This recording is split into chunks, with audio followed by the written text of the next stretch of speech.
Welcome back to the Say I Do Chapel podcast. We are glad that you're back with us.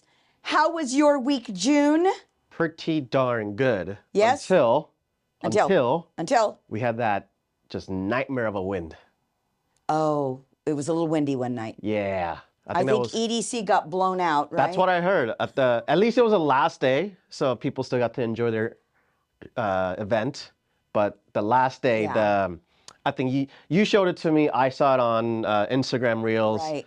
The porta-potties being blown The away. porta-potties were just Yeah. going, and people were holding up and saying, come out of the bathroom. Apparently people were in it, some of them. Oh my gosh, right? I hope it didn't. I did see one that kind of broke my heart, which we could probably elaborate a little bit more on that regarding things that could go wrong on your wedding day. You never know, it's going to be windy, right? And I saw a bride's dress, and they've got her going. And because of the excessive wind, and for those of you that don't know about the Electric Daisy Carnival Festival, it happens every year. I think it's like 20-something years right now. No, I think it just hit their 30th anniversary. Okay, maybe it's 30th. Oh my, it's a long time. Don't count me on. It's either 20 or 30. It's been a while. And then I also know, I think it's happening again in November. So they're doing it twice a year I think it's twice a year now.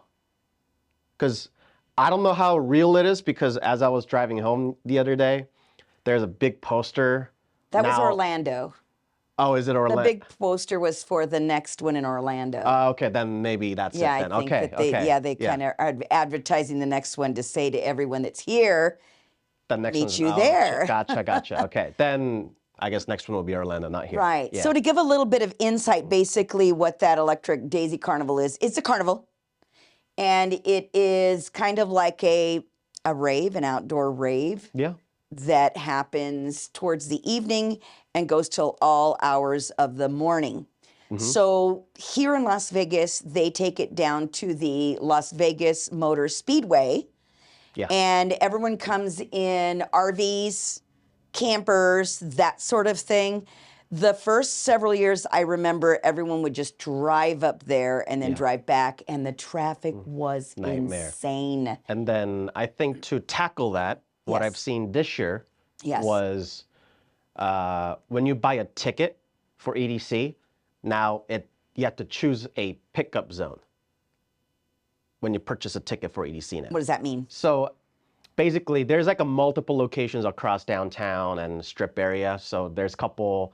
Oh, the shuttles. You're talking about shuttles. Yeah. Sorry, and shuttles. Then, shuttles, basically. And then I noticed it's a lot more than ever before, based on what I've seen. It's like timed and basically so, and I heard traffic wasn't as bad as it used to be in a previous year. Because they're all staying there now. I think so. That's exactly why. Oh, okay. So in recent years, basically everyone is staying, which we just said, they're staying in their campers, in their trucks. They used to stay in the hotels. It was super busy. Okay. And then I guess things just kind of changed, and they decided they want to stay there for the 3 days, and everyone's buying the 3-day pass. Okay. So they're doing the whole 3 days because, which like we had, was it Valeria and Francisco, right? Valeria. That's how I remember. I don't know. Valeria and Francisco, they did all 3 days. Yeah. I kept joking with them. You guys were hardcore. They were tired. They were exhausted. And I met another couple, same deal, 3 days. Yeah. But they did stay in town. Okay, so they went back. So room rates were crazy. And then the big thing was because of EDC and years past, I guess, and all, and you still have people staying in the hotels, the price of Uber and Lyft was like through the ceiling. Oh, yeah. So the room rates were really high too. So we didn't see a lot of customers. I mean, we did, but a lot of other venues, people that I talked to really weren't busy last week. People that I know that are in the industry actually took last week off because it was easier, because they truly felt like, why bother? Yeah. You know, so that was kind of interesting. This looks so good. Ooh, it's so cold. Today I came prepared with a ice bucket. That's so good. Because I know you like this. I do love it chilled. Cold. Yeah, thank You don't you like for it that. chilled, you like it cold. Yeah, thank you, June. So today we're drinking one of my favorite grape variety. Cheers. Cheers. Riesling. And after a sip, nice. I'll tell you more about it. Okay.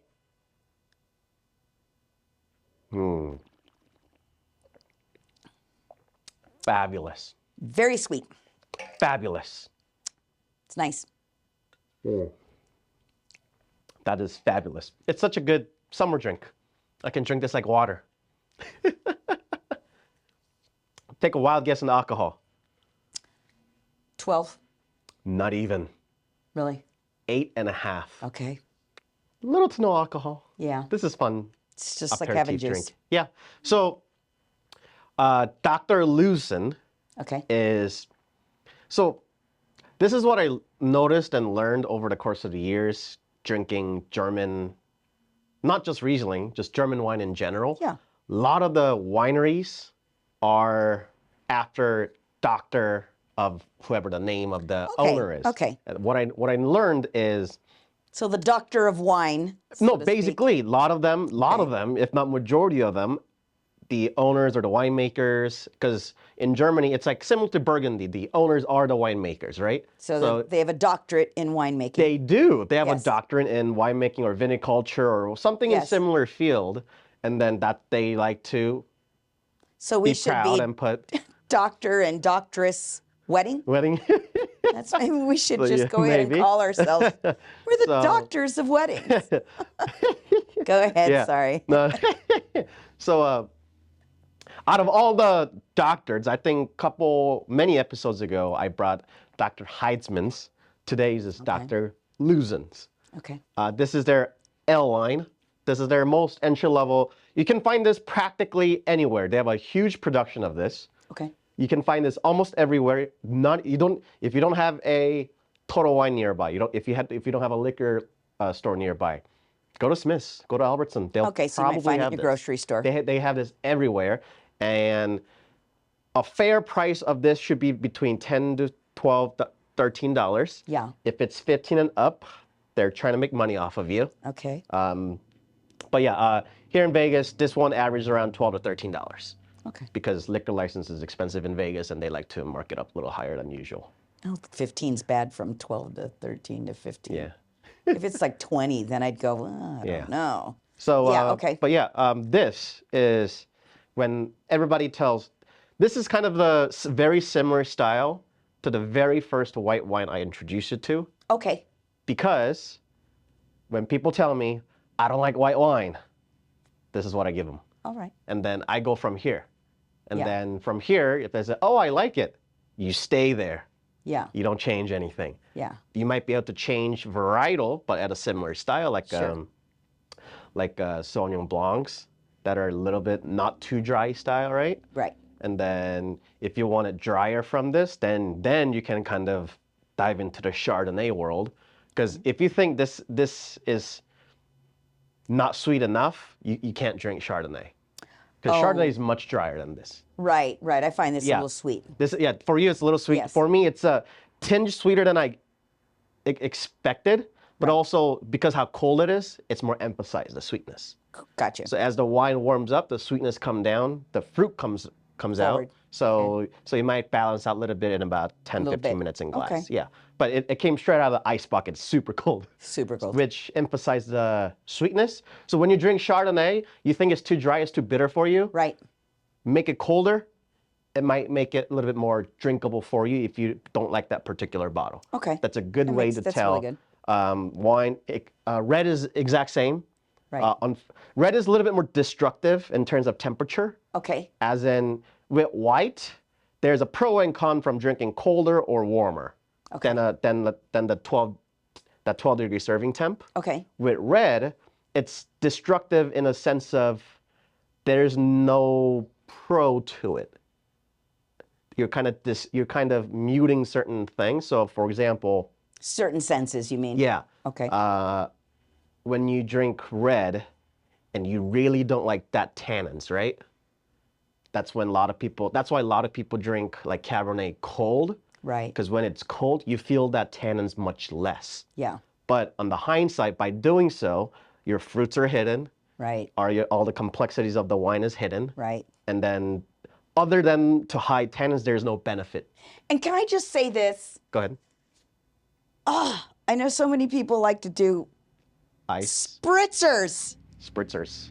I feel like putting ice in your drink, in your wine, messes with the complexity of it. So therefore, you're not getting a true sense of what you're drinking or tasting it to its fullest level, because you're adding ice. And I know that people and I guess if you want to water it down, that's your deal. Maybe you just like watered down wine. Okay.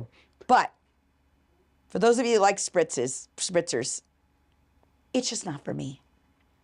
Happy for you, think it's great. Spritzer. But for me, I just want the true. I want to taste. Yeah, I want to taste what it is. Can you remind me what spritzers is? Why am I? They put soda water in with your, or they put ice, but it's mostly soda water. They add it's to like the. They add soda water quiche royale, like a drink, kind of thing. I guess they just. So it's basically a sparkly version of sangria, I guess. Yeah. In a sense. Yeah. Oh, okay. I mean, the problem with that is this. If you were to drink Burgundy, you will never use that bottle for anything. Would you? Right.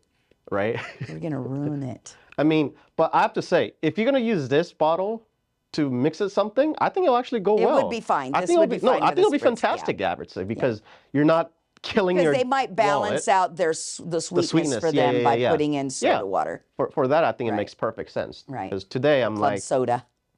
I was kind of looking around and I was like, I want something just summer drink. Something in my head is like, get a summer drink. Yeah. So to me, this is a summer drink. Yeah, no, it's good. It's good. Because it's sweet, it's not too bad. And then there's a level of sweetness in W set.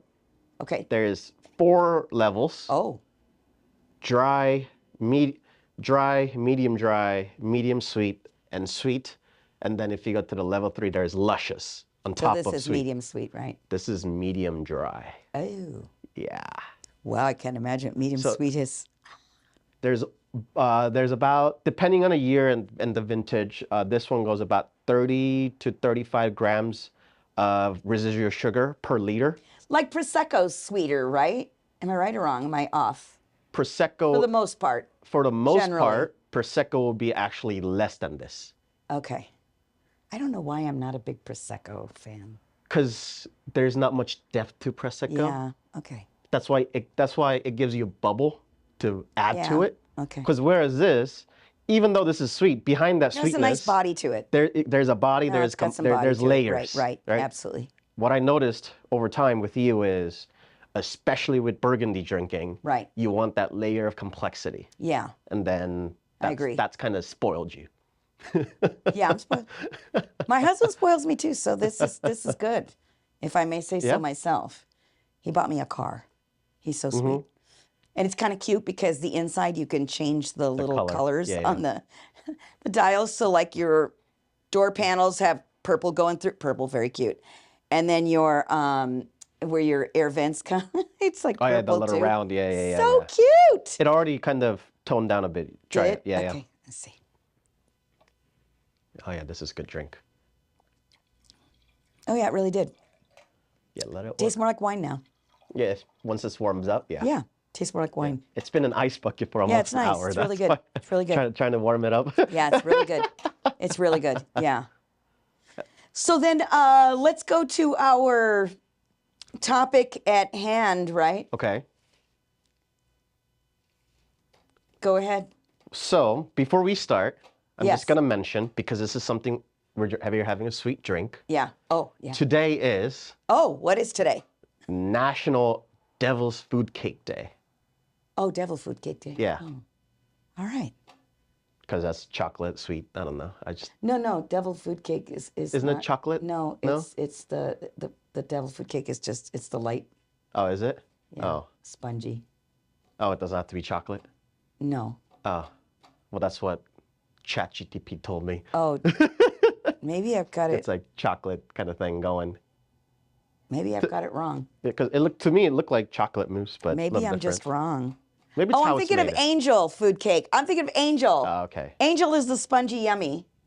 Okay. Okay, sorry. Yeah. Wrong. Yeah, okay, chocolate. So today we're going to talk Sorry. a little bit less about restaurant because we're talking a lot of restaurants lately.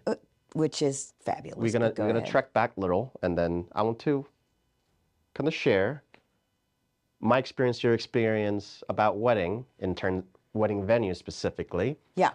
What are your red flags for a wedding venue? Oh. What makes you not want to go with? Choose or not choose. Exactly. Yeah. I want to hear your personal thoughts. I just read a review that came through. I belong to all of these wedding networks. Okay. And I just read one that was saying they gave the place.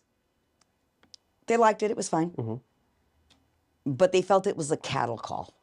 Okay. They gave it a 6 out of 10. Oh, that's a D. Exactly my point. You still get a degree though. It's a passing grade, but does that mean Actually, that it's no longer passing, but yeah. But does it mean that that's what you want for your wedding day? Right. You want an 8 here on your wedding day. Quite honestly, where people aren't having conversation with you, where people aren't acting like they're interested, and it's just a cattle call. It's just a next. Yeah, I mean, I understand having certain values when you go to take care of things, like the certain way that we do things, and it's kind of like clockwork. But I think the magic behind that is still being real in the midst of everything and stopping to listen to the customer. Like, allow the client, the couples, to speak. You can't just run them over because you I got to do this, I got to do this, I got to do this, I got to do this. Let their voice It's be heard. all in line, and I have to, everything's on a time schedule, and it has to be so, because then it becomes very rigid. And I mean, I think that's why also we opened, was because we personally felt like by the time the customer got to us, they were just kind of over the nickel and diming. Yeah. They were over the paying part. Very generic way of everything has to be like this. Like one of their biggest things was to, I only had a few guests. Why'd they separate us right away? Why couldn't we kind of hang out together a little bit or something, was one of the questions in there. Yeah, so what's your word on that? What do you say? For me, I'm just gonna say, because I thought about, the question was more on venue, so I was thinking bigger, more than just chapel. Yeah. And then personal experience, ease of use of outside vendors. Oh, okay. So who you booked? Keyword here is ease. Sure. Because I know this is not specific to a chapel. This also exists in hotels, like a private area for weddings and general events. Because I experienced this personally in the beginning of my career at La Jolla Beach. Okay. When I was hired to do wedding photography there. Southern California. Yeah. This wedding, we're talking 6-figure wedding at least. Right. Okay. La Jolla, beachfront, rooftop hotel. Okay. And I was fine with the couple. I had such a difficulty with the venue working. Oh. Because I can't have this, I can't have that. We need... What were the we can't haves? Their biggest problem was my light stand. Oh. And then I've worked a lot of different areas. I never had a problem with light stand. If there were, they always told me there's a specific area for it. And then it's usually like taped off too, like a staff area, whatever. Okay. And then, you tell me ahead, I can work around it. All I got was a blatant no. I'm like... That's a big, for me, that's a big thing. When someone first says no to me for everything, defensiveness goes up. You should never, ever say no to begin with somebody. And then you say, oh yeah, but we could, no, you never say no. But yeah, so I'm trying to chat with I assume GM, because that's the one who's dealing with contracts. A reason, yeah. right. I'm like, it's not even the reason. I was like, okay, if that was the case, how can DJs have their booth? They have their stand for the speakers, whatever. Right. Right? Why can't I? So his thing was, because his is stationary, it doesn't move. I'm like, okay, I understand that. What are my alternatives? Yeah, there were none. He's basically kind of giving the idea there were none. Right. And then... And lighting's so important. Yeah, lighting is everything because I know there are photographers who work without light. That's their style. I'm very against that style personally. Right. So I'm kind of going back and forth with them, and then my solution was to just have an assistant holding light all day long. That was my solution. I'm like, okay, you said light stand. That's a person. Are you going to say no to a person? That's kind of, So perhaps they're looking at legalities, somebody tripping over lights, which we do see that all the time. Which we do, but... We do see that. Or perhaps they're looking at nature and saying, we're trying to keep everything as naturally sound and the way that it is, rather than to be bringing in so much equipment and things, so to speak. I mean, not that I'm not defending it, trust me, because I'm not. But I mean, there's obviously a million different reasons they could have given me, but my job is to work around it, because my job is to make couples look good. I don't care what whoever says in between, right? So I'm like, I got the assist and everything's going good. And then when I was working here, not at like Venetian or Green Valley Ranch area, or even the, oh my God, I can't think of it. That's his reset. MGM. Okay. Obviously they asked me, are you going to have some sort of like a tripod light stand? I'm like, yes. I was like, oh, in that case, I just need you to sign a waiver, because in case somebody does get tripped and injured, you'll be responsible. I'm like, absolutely. See, that's the thing. That's such an easy way of photographers, like letting photographer know, hey, we don't recommend it, but if you want it, you can, just sign a waiver. I feel like that's what they should have done at the La Jolla Beach, not, but yeah, and a lot of places though, I mean, you have high turnover. Yeah. High turnover. People don't keep these jobs. They're probably not the best jobs. Perhaps, maybe, I don't know. Yeah. And maybe that's so stuck up to the rule. Yeah, and that's just kind of the way it is. I mean, that's a shame, but... But I did hear months after that particular venue, based on what I heard from my couple and couple of their friends, is they haven't done weddings at that particular spot. So it's kind of like a guinea pig. So I guess whoever is working on it was also pretty new. Oh, so they kind of didn't know what to do. That makes sense, yeah. So they were kind of treating me as if I'm like just a vendor, like an event, not like a wedding. It's a little different. So, yeah, and I think too, when you're going to work with a vendor, it's a bonus when, like, for instance, it happens to me all the time. When you know each other. I show up somewhere and I know everybody. Yeah. Oh, we've already worked together. Oh, they already know my ceremony. I don't have to walk them through it. But one of my biggest things is when I do go to a location, if it's new, if they don't know me, is I walk staff, meaning photographer, videographer. I walk them through my ceremony so that they have every single opportunity to capture the very best possible photos for those special moments. And if they miss it, that is on them. Yep. But I feel like it's my responsibility to make sure that they know exactly what's going to happen during my ceremony, because I do minister blocking, which is me moving to the left, to the right, moving to and fro. That way, your photographer can come in and capture those special moments where the ring is being placed right on the hand and it's a beautiful close-up shot, as opposed to, I did one recently and I was shocked. I went through all of those things with the photographer. They must have a super, super incredible lens. But they did everything from way back behind the camera, which I thought was interesting. For some... but they never worked behind me to get in on any close-up shots. Okay. And in that particular case, the couple did not want their family and friends on video or tape. So for them to have done everything from that, you're going to capture the family and the friends because there's a natural audience. I couldn't understand why they did that, but they never moved forward. They were never behind me. Obviously, I still did the minister blocking so they can capture everything. I did go over everything. But sometimes, too, you do run into people that you may not have worked with before, and they're like, oh, I know what I'm doing. I don't need to hear it. They don't even listen to me. And that's okay, too.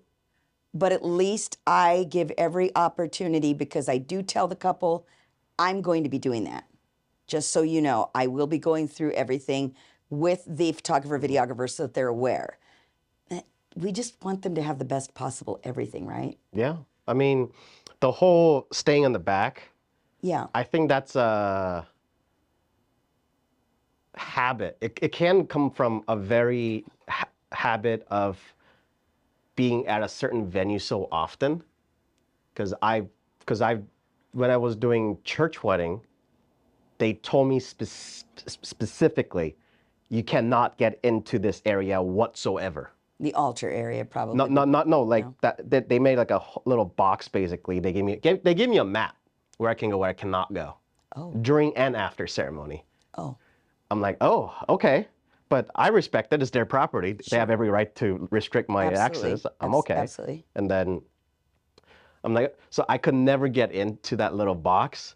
So the usual close-up shots I do when they put in ring. Right. Obviously, it's limited to a certain aspect of it, but that's when the long 70 to 200 millimeter lens comes in, and that can it can help.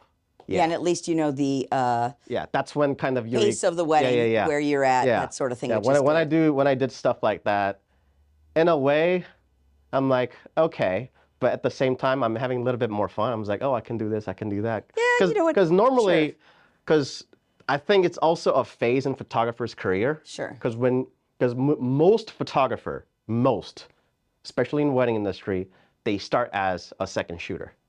Okay. So you're always outside skirt, using long lens, getting that moment that most of the time main photographer can't get because they're focused on getting a shot. Right. They're focused on getting, a group shot with their friends and families, or, whereas secondary or a second shooter are more focused on, they can actually focus on guests, the reaction photo, video, that kind of stuff. Right. So it's a little bit, and I feel like when I was a second shooter, I often got a lot more emotion out of my picture. Oh, for sure. Yeah, I think Absolutely. it's really fun. And then whenever I do weddings like that, when I can't go in, I kind of do the same.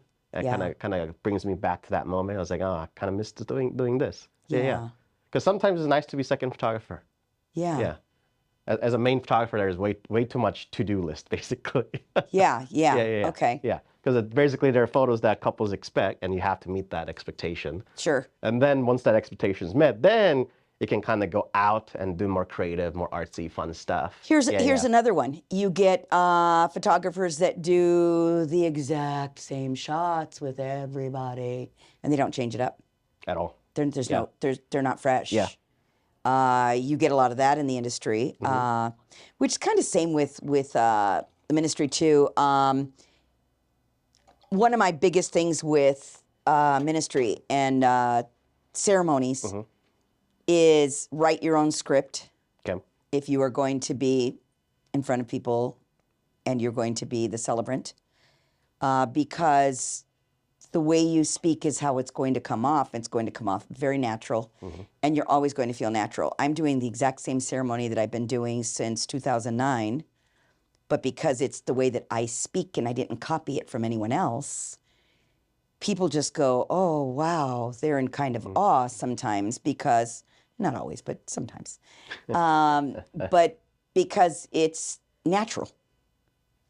The problem with stealing pieces that you find on the internet and becoming that person and doing that is when you're doing the ceremony and you're doing it for so long and you do it so often, you're almost robotic, and you lose that sense of being in the moment, and your mind starts to wander. I can say that because I've trained a lot of ministers in this town, and I see when their mind starts to wander, they either lose their place or they forget to do minister blocking.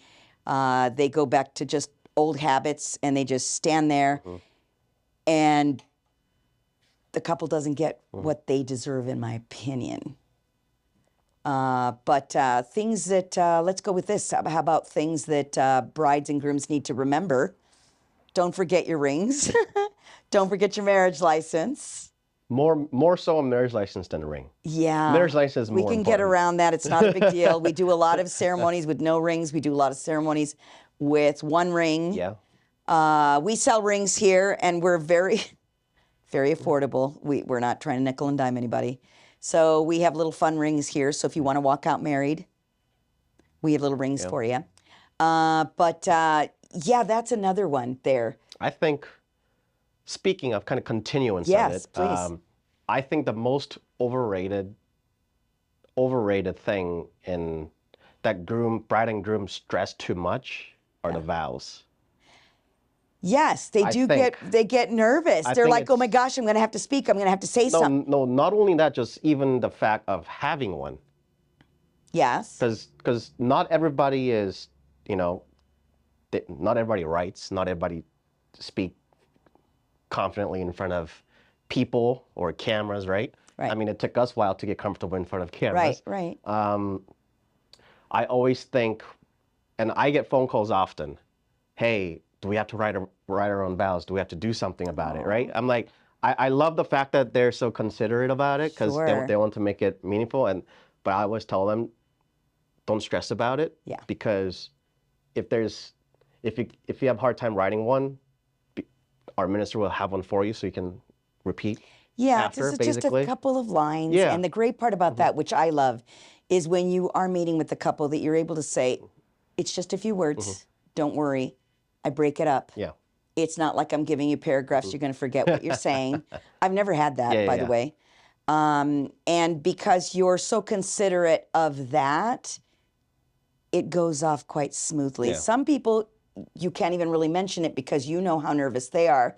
This last week, I had two couples that I remember. Both of them were like, my hands are so sweaty. Oh, yeah. Oh, my hands are so sweaty. No. They're so nervous. I don't want to shake your hand because our hands Yeah. are In fact, that reminds me of a really cute couple. I had a couple this last week that were in their late 70s getting married for the very, very first time. Okay. They've been together for years. Forever. Yes. Okay. And they were finally getting married. And I mean, he can honestly almost not stand for too long. This is how old they were. They were so adorable. But what a great gift to be able to even see that. You know, a couple that's been together for so many years and they're finally going to say I do and actually get married after that many years. That was really sweet. That reminds me of that one couple. You probably remember, it was an older couple as well. I think 70s too. Yeah. They were getting marriage license every year. They'd never done it. Oh, gosh, they were the cutest. Yeah.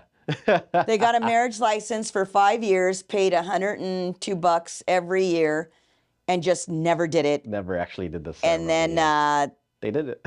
Yeah, and you know what? I think sometimes too, when somebody takes a liking to you, they're a little more trusting as well. So I think that that's kind of what happened, because at that moment she slammed her hand on the counter and said, "We're just gonna do it," because they were ready to walk out again. It was the cutest thing ever.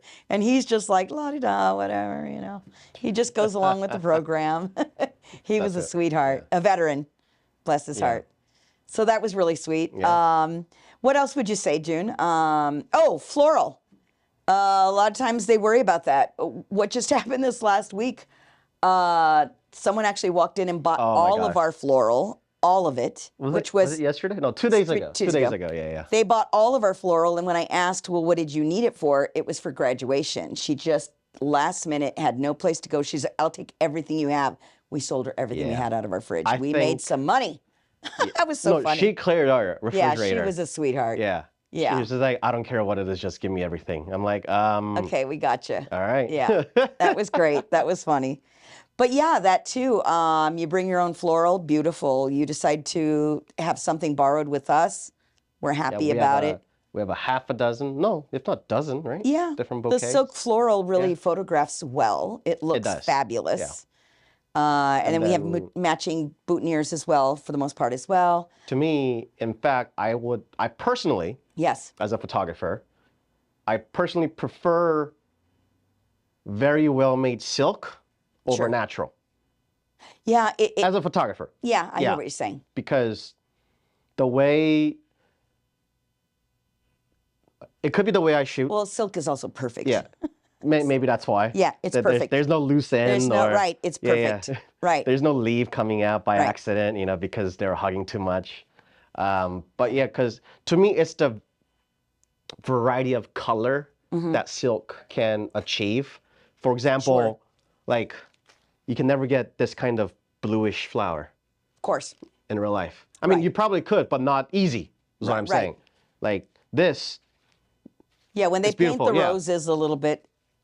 And then sometimes the colors, it can get too, or it's too harsh. Yeah. Like it looks so unnatural. Right. I remember one couple brought that royal blue roses. I was like, I knew you were my eyes were so thrown off. Like when you look at something, when it's supposed to be this color. It's not natural. Yeah, exactly. It's not. Right. And then your eyes like your brain is going haywire because that is not supposed to be blue. It's supposed to be white, red, or pink, whatever. Right. And then, whereas this, it's a silk, so your eye naturally adapts to it. So I don't know, maybe there's that makes factor. sense. That makes total sense. Yeah. Another thing too, one of my favorite moments is you decide to have a veil and he's already seen you dressed. I like to keep you separate from your partner. And that way, when I do place that veil on you, there is a little bit of specialness to that moment when you do come out, because I feel like the veil changes everything. Yeah. I love a veil. I get so excited. And we always have them on hand. Veil's coming back in style lately. Yeah, I like them more than the little bird cages and that sort of thing. I like them much more. Bird cages. Let's see, the ones with the little netting in the front. It's called a bird cage. Oh, yeah. I'm not a fan of that. Yeah. Those look good with the 50 style, whatever, but... I don't like super long veil because I think that's just... It can add, definitely, but I think long veil, you have to style it. Sure. Properly what you're dressed. That makes total sense. I personally really like a navel level veil. I think that's kind of universal. I love covering the back because sometimes back is not fantastic. Sometimes the arms, I'm not happy with my arms, so I would love a little veil. I think that's really, really beautiful. Yeah.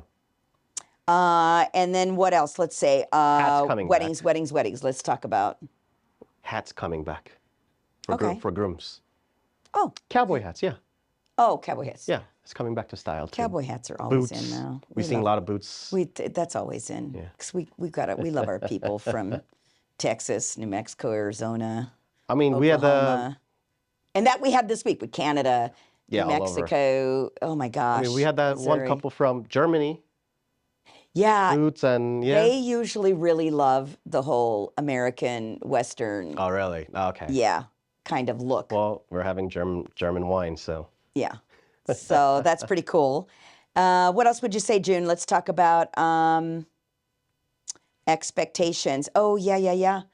I feel like a lot of couples stress a lot on the legal part. Of the paperwork? Especially getting the license. I know other states make it extremely difficult. Countries. And pain in the butt. Sure. Like even like California and New York, like there's a wait time. You got to do this, you got to do that. Yeah. It's super easy here. All you need is bring yourself some IDs. Yeah. Driver's license, passport, and that's pretty much it. Go to weddings.vegas and just apply for the pre-application. Your usual show up, thing. pick it up, boom, you're done. They swear you in. They're fabulous at the Bureau. Yeah. Getting a marriage license is easier than purchasing a gun. Because there's no background check. Okay. There's no wait time. Okay. You get it right away. Yeah, there's wait time in other states and stuff. So yeah. So that's pretty nice. And then also, what else would you say as far as other things that people are nervous about? Sometimes family. I just had one recently too where I like to ask the bride specifically if they want to be escorted down the aisle, and if so, by whom. Sometimes family members volunteer. Oh, I'll walk her. Oh, so-and-so, get someone to, but I love to ask the bride because it's her choice. It's her day. Yeah. It's her day. That's super important to me. You know, I did have someone recently that actually said, you know, didn't really grow up with my dad. He's here. I'm glad he's here. But I'd rather walk down alone. I've had that. You know, sometimes it's a difficult task for some people. Never difficult for me, because I am all about what the bride needs, and I'm able to kind of. I mean, sorry, I'm go ahead. No, able to go ahead and just squeeze in and kind of move in quickly to where the family doesn't really notice it's even happening as quickly as it is, to just make it happen for her, because that's my biggest wish is for her. But go ahead, I'm sorry. No, it's good. I mean, we had recently had one where best man was supposed to be him, not who thought he would be. I'm sorry, I don't. You don't remember? No. So best man was supposed to be. In other words, the best man didn't show up. No. This one of his best friend thought he was a best man. Oh, gotcha. Okay. Groom never really made it official who the best man is. And when they got here, it was a big group of people. Yeah, and then I think it was his son, if I remember correctly. He wanted his son standing with him as opposed to his best friend, somebody he works with that he's known for a lot of years. Yeah. And he was a little hurt. So what I did, I talked to him mediator, and I said, let's do this. Why don't we have him hold the rings so he has a special role and he feels special. Yeah. And that worked out perfectly. And again, yes, we're the mediator. It's our job to soften whatever it is and to make it easy. Because I feel like a lot of coordinators in this industry doesn't fully understand that sometimes. Right. That sometimes we need to be that mediator, because otherwise it's going to become much worse thing than it ever can possibly be. It's all about just, at the end of the day, it's hospitality and manners. What is the appropriate thing? And if you were raised with, like in a barn, like you have no manners, you're not going to know what is appropriate or what is wrong, right or wrong. But it is whatever it is that is what the bride wants, what the couple wants. At the end of the day, it's what couple wants. This is how you do it. It's what the couple wants. And that's usually the best scenario. But a lot of people do. You get mother-in-laws too. This is why people come to Las Vegas and they do what? Let's elope. Yeah. Just themselves. You know, because everyone else is getting involved, wanting to be a part, wanting to say this, wanting to have some sort of say. It's so much easier to go to a fun place, come here, have it done. Now let's go have a party. Yeah. Now let's go relax. Now let's go take it easy. We are married. That's all we ever wanted. Yes. Going out and partying. Yes. Today would have been the day where that one couple from Mexico is getting married at Guadalajara, I think. Wow. Remember that? We had one couple who did commitment here from Mexico. Oh, Guadalajara. Today's the date. Oh, today's the date. 19th, yeah. Oh, they're so cute. They invited us. Yeah, they're getting married today. There was no way we could make it. Oh, I love that we could have. remember I mean, that. we could have went to Mexico. That's so cool. They're having a tequila tour too. Like a whole farm. Part of the whole. They went above. They're in the movie industry.